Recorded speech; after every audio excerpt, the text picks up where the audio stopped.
Your mind will believe whatever you repeat, so give it something worth believing. Because every time you say, I am, you're not describing yourself. You're creating yourself. So say it one more time, and for the man you're becoming. I am relentless. I am consistent. I am not who I was.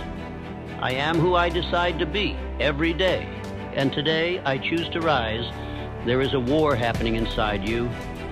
Not outside, not in your job, not in your circumstances. Inside, in the deepest part of your mind, a battle between who you were and who you're becoming. And every time you hesitate, every time you say maybe, every time you retreat back into the old version of yourself, you're feeding the wrong side. You've been running on a program, not one you chose, one installed by others, built from fear, repetition, and survival, a program written by your environment, your parents' doubts, your teacher's limitations, your own failures, and that operating system, it's outdated, it's slow, it's reactive, and it's been sabotaging your future behind the scenes for years. That story you keep telling yourself about why you can't, why it's not the right time, why maybe you'll try later. That story is not yours, it's the virus in your code. And you don't fix a virus by negotiating with it, you delete it. One must be willing to burn his ships and cut all sources of retreat. That's not just a quote, it's the entry fee for change. If there's a way back, you'll take it. If there's an excuse, you'll use it. But if there's no way out, the only direction is forward. That's how transformation starts. Look at Henry Ford. The world laughed when he envisioned a horseless carriage. But he didn't ask for permission. He didn't ask, what if I fail? He said, whether you think you can or you think you can't, you're right. And he believed he could. Every day, until he built an empire. He didn't negotiate with doubt. He killed it. You have to do the same. Kill the idea that you are your past. Kill the need to explain yourself to people who gave up on their own evolution. Kill the voice that says rest when it's time to build. You're not here to maintain who you've been. You're here to replace him.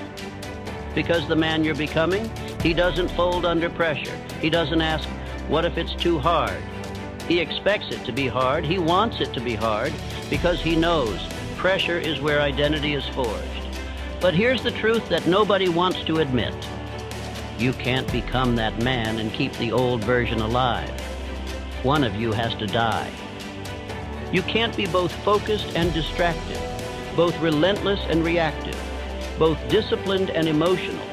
You can't be who you were and who you're becoming at the same time. One of them has to go. And you already know which one it is. So burn the fallback plan, cut the safety rope, kill the old identity, and walk forward like a man who decided, not because it's easy, but because it's necessary. If you want to change your life, don't wait for a miracle, create a ritual. Because transformation is not a lightning strike. It's a repetition of fire. It's the slow, daily burn of doing what average men avoid. It's not about hype.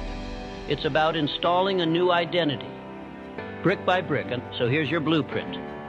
The first 10 minutes of your day are sacred. No scrolling, no distractions, no reacting to the world. This is your time to command your mind before anything else tries to. You sit down, you breathe, and you speak your identity out loud. I do what I said I'd do. I train my mind, I train my body, I train my mission. I am built for pressure, I am focused, I finish, not once, not twice, every day. Because repetition isn't boring, repetition is programming. The stronger loop always wins, so you build a stronger loop. This is exactly what Thomas Edison understood.